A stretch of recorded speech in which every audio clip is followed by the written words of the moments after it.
You know, when I'm fishing laydowns and shallow cover, it all depends on the water temperature. If I'm gonna pick up a hack attack heavy cover flipping jig, or I'm gonna throw a hack attack heavy cover swim jig.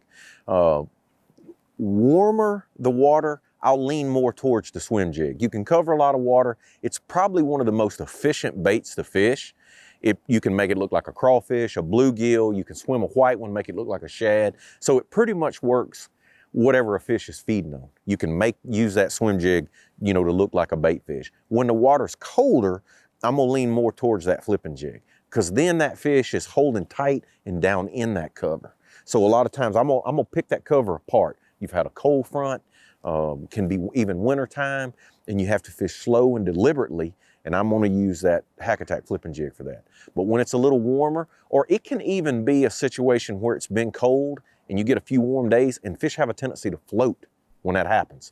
If we've had a long cold period, and then you've had 2 or 3 days of bright sunny weather and no wind, that top layer of the water will start to warm up, and those fish like to come up and suspend.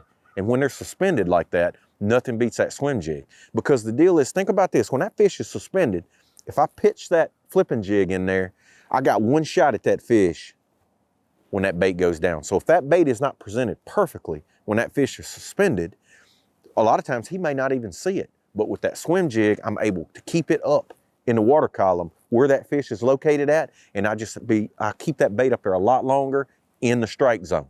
Give me a lot better chance of catching them. So just think about this the next time you pull up on a piece of cover. What mood are those fish in? What's the water temperature?